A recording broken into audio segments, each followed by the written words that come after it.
Hey, it's your girl Val Ashford, and we're going to talk about something you did last night. In between the sheets, right in your bed. We're talking about dreaming. Dreaming is one of my favorite topics. I have been obsessed with the dream world since I was a little kid. I remember being like a preteen in the bookstore, and I bought this dream interpretation book, and it was like this thick. And you'd have a dream at night, and then the next morning you get up and you're flipping. What does it mean? We all have our own stories about crazy dreams that we've had. The weird animal dream, the death and dying dream, the teeth falling out dream. Can you tell me what it means? Somebody please tell me what's going on. If we want to talk about sleep, we have to talk about electromagnetic waves. Ooh, science stuff. Why do we have to talk about electromagnetic waves if we're going to talk about sleep? Because you need to know what's going on with your brain. Beta, alpha, theta, delta. Skew it! No, I am not pledging for a sorority. These are the different states our mind goes through during a typical day. Beta is our conscious thinking awake space. It's right here. It's when you're at work, it's when you're at play, it's when you're talking to friends.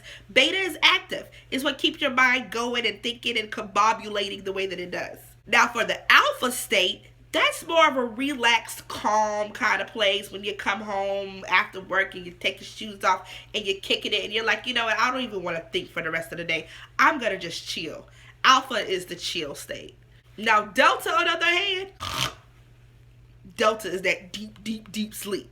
Theta is that nice little cushy feeling where you're like partly asleep and partly awake. The theta sleep state is essentially hitting the power down button in your brain. Your mind tells your body, look, it's time to shut it down. Close all the windows, close all the browsers, close all the applications, close all of the programs you've been running on all day long. You ever realize that your home screen on your laptop was just cluttered with all kind of stuff that you probably should have put into files, but you didn't? It's a mess. You got pictures of grandma over here, a video of your kids over there, a spreadsheet you're supposed to save for work, an email you didn't read. All of this stuff just piles up. It just sits on the home screen because you didn't file it the day before.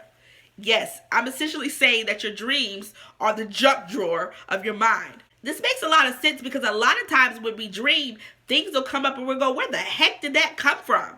It's an unsorted file. But of course, it's deeper than that.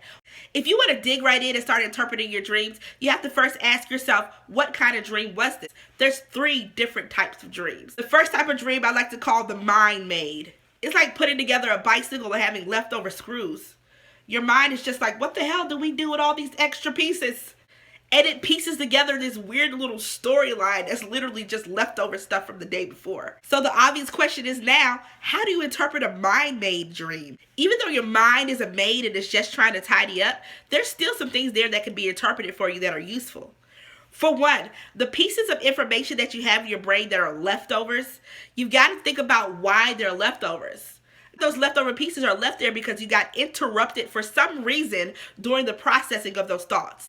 A lot of the times you'll find that you unconsciously didn't process some of your thoughts because you were trying to avoid them. The things that you procrastinate about are stuck in that mind-made space. This is how we end up with the really weird dreams. That really weird dream you had about giving birth to a head of broccoli may have come from an unconscious thought about the broccoli that you didn't eat on your plate at lunch.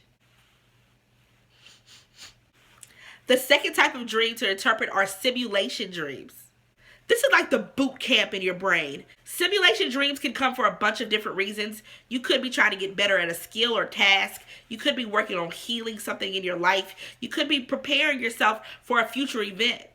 If you're trying to train, gain, or get better in some way in your life, your brain is so beautiful, it's actually giving you an opportunity to practice. The types of simulations can vary greatly from trying to improve your jump shot on the court to teaching you how to love so when that man comes into your life, you know what to do with him, honey. This is why we have reoccurring dreams, because if it's a skill set you haven't mastered yet, you're going to loop and play that dream over and over and over so you can get better at it.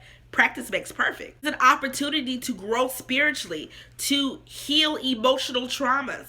The fact that we're asleep when these things happen doesn't make it any less real for us. This is why techniques like sleepscaping, listening to subliminal tapes, hypnotherapy, deep meditation work really, really well for us because we have an opportunity to learn on a whole different level while we're asleep. Once you've identified that the type of dream you're having is a simulation dream, first thing you should do is jump for joy. And the second thing you should do is figure out, what am I simulating and why? Is there something I can do in my waking state to accelerate the learning process so I don't have to keep having these dreams over and over and over? The third type of dream is a virtual reality playground. No, seriously. Whoa, would you look at that? Your mind literally turns into a virtual playground where you can see, touch, taste, feel, experience things that you couldn't in your normal waking state. And that brings up a whole other topic. Lucid dreaming. Lucid dreaming is when your body is completely asleep and your mind is at play. Yes, this means while you're dreaming, you're aware that you're dreaming. You get to take control and decide what you're going to do, where you're going to go, and how you're going to play while you're in that dream state. This is why so many people want to learn how to lucid dream. Now that you know about the Mind Maid Dream, the simulation dream, and the virtual reality playground dream, you have a better handle on how to go about interpreting your dreams. The most crucial step in interpreting a dream is interpreting your senses. How did you feel? Was it happiness? Was it lust? Was it envy? Was it anger? Two people can have the exact identical dream and it means two complete different things for each one of them.